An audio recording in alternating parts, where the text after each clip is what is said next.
금 가격이 2,000달러를 다시 상회를 해버렸어요. 그러니까 완전히 폭등이 나와버렸죠. 실적도 역시 다 오픈을 해야 어닝이 다 끝나줘야 시장이 좀 안정세를 찾을 수 있기 때문에 그 전까지는 비추세적인 추세 매매 전략을 선택할 생각입니다. 말이 좀 어렵죠?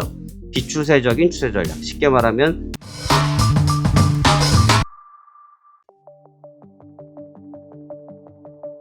안녕하십니까, 화생왕 송대표입니다. 2023년도 10월 23일 월요일 아침 방송 시작하도록 하겠습니다. 현재 시간 10시 56분을 가리키고 있는데요. 오늘은 제가 조금 방송을 또 일찍 녹화를 합니다. 그러한 이유가 왜 그런지에 대해서 지금 설명드리겠고요. 저는 오늘 이렇게 매매하겠다의 의견이기 때문에 실전 매매에서 참고사항으로 사용하시면서 여러분들의 매매 수익이 더욱더 증진되길 기대합니다. 자, 그러면 오늘 내용 전달해 드리도록 하겠습니다.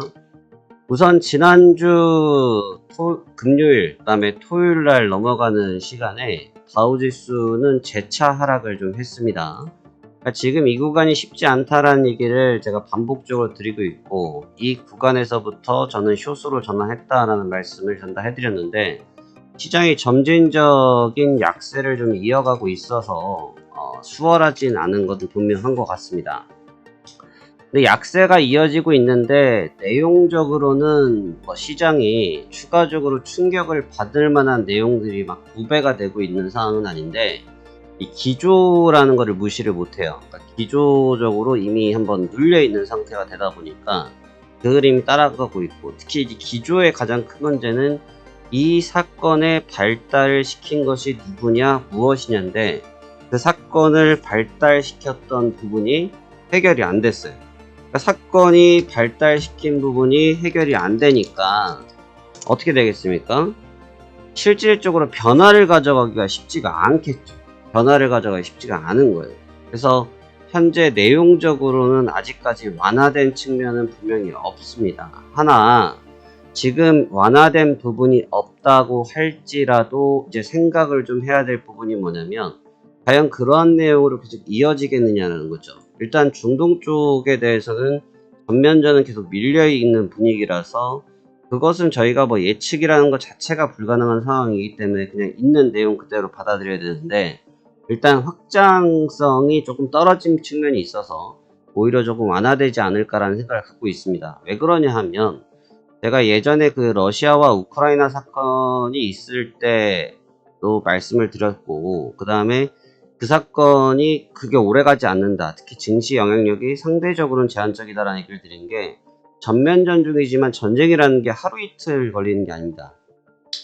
미국도 빈라덴 잡으러 갔을 때 몇 년 걸렸는지 아마 검색해 보시면 나오겠지만 수년이 걸렸습니다. 그러니까 그 내용이 있어서 만약에 문제됐다고 하면 증시가 못 움직였어야 되는데 그렇지 않았기 때문에 단발적 영향에서 끝나면 단적으로 보는 것이 정석이라는 게 제가 갖고 있는 소견이고요. 그렇기 때문에 거기에 대한 부담을 크게 갖고 있지는 않다라는 설명 드리겠습니다. 그리고 이제 금리에 대한 부분인데, 사실 파월 연준 의장의 멘트를 저는 지금 역으로 계속 이용하고 있거든요. 그러니까 멘트를 하시면 그 반대 생각을 많이 하고 있는데, 그 적중률은 현재까지는 100%입니다. 틀릴 수 있겠죠. 하지만 지금까지는 그 방식으로 해서 최근에 매매에서는 실패했던 적이 없는데, 왜 그러냐면 파월 연준 의장 입장에서도 이제 발언 자체가 정치적일 수밖에 없는 건 당연한 입장이고, 또 정치의 눈치를 볼 수밖에 없지만, 이런 말씀 하시는 경우가 있어요. FOMC는 독립적 기관이다 라는 얘기들 많이 하는데, 독립적이죠. 하지만 정치와 과연 그게 독립이 될 것이냐에 대해서는 저는 굉장히 물음표를 갖고 있습니다. 그래서 일단 연준 쪽의 분위기는 11월 중순에 한번 열어봐야 되겠습니다만, 일단 금리를 급격하게 인하하지 않겠다, 동결하지 않겠다의 뉘앙스이기 때문에 또 그 역시도 저는 충격은 제한적이라고 봅니다. 하지만 제한적으로 보는데 문제가 무슨 문제가 생겼냐면, 지금 시장이 하락하고 있는 가장 본질적인 게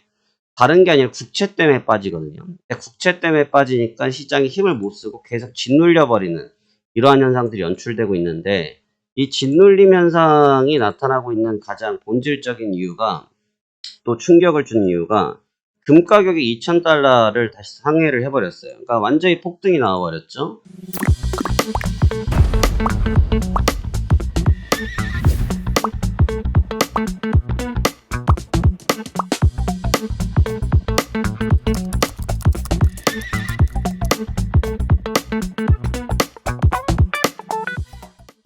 그러니까 골드 가격과 제가 지수에 대해서는 설명을 최근에 계속 반복적으로 드리고 있는데, 안전자산의 가격이 올라가면 위험자산이라 평가되는 주식시장이 좋을 확률이 없어요. 그러니까 당연히 빠지는 거죠.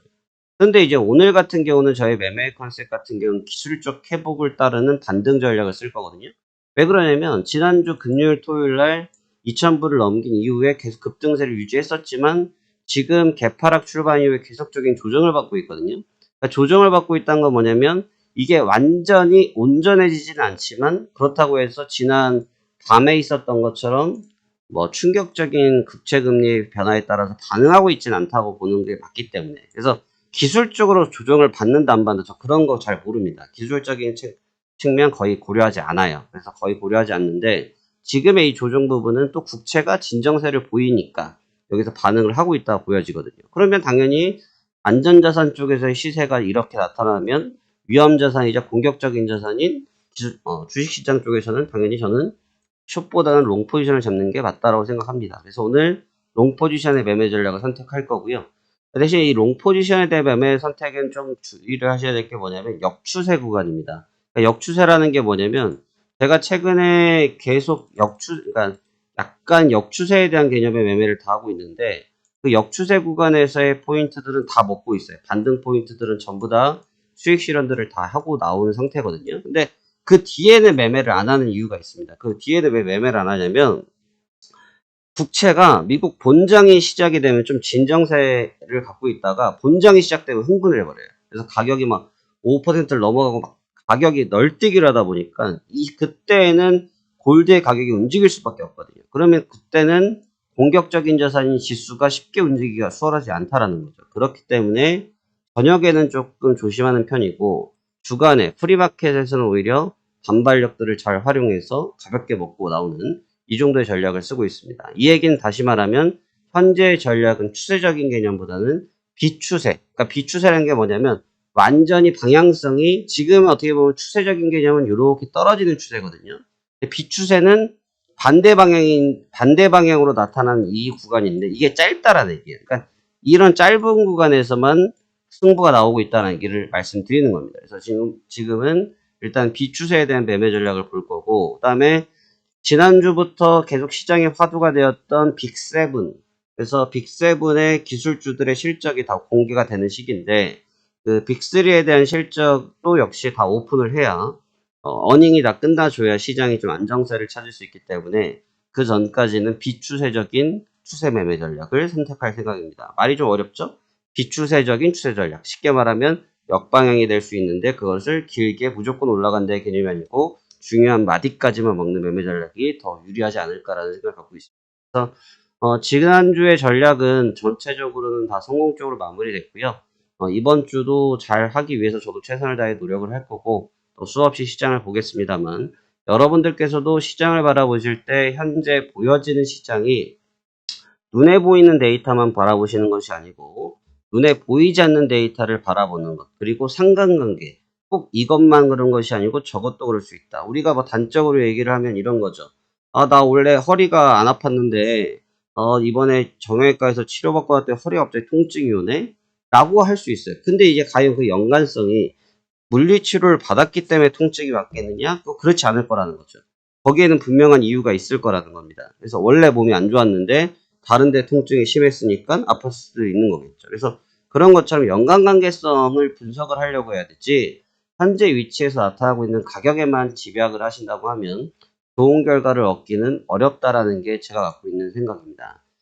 현재 이베스트 투자증권 대 유안타증권 대 이베스트 투자증권의 실전 투자 대회가 상당히 잘 이어지고 있습니다. 그래서 지금 등수 변화가 계속 있는 것 같더라고요. 저도 어젯밤에, 어제는 주말이었잖아요. 그래서 어젯밤에 주말에 잠을 자기 전에 한번 둘러봤어요. 한번 쑥 둘러봤는데 상위권 분들은 많이 이제 안정화가 되고 있고 특히 중하위권에서의 가격 시세 변동이 나타나니까 확실히 등수 변경들이 좀 생기는 것 같더라고요. 근데 이제 제가 이 측면에 대해서 자주 말씀드리는 게 왜 자주 말씀을 드리냐면 시장은 우리가 생각하는 것처럼 움직이지 않습니다. 저 역시도 마찬가지예요. 저 역시도 제가 생각하는 것처럼 시장이 늘 움직이질 않습니다. 근데 우리가 특히 이제 중하위권에서 중상위권에 계신 분들은 잘 고민하셔야 될 게 뭐냐면, 상위권자분들은 원래 잘하신다라고 생각하면 되는데,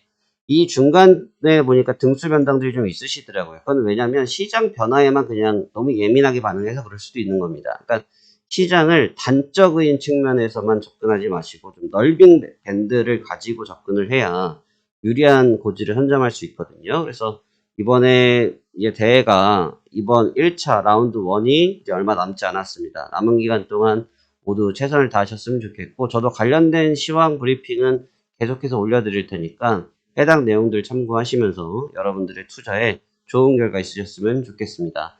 자, 그러면 오늘 이제 매매 준비해 보도록 하겠고요. 오늘 브리핑 내용은 여기까지 마무리하도록 하겠습니다. 여러분들의 성공 투자를 기원하며 화상한 송 대표는 언제든지 여러분들께 문을 열고 기다리고 있습니다. 감사합니다. 좋은 한 주 되십시오.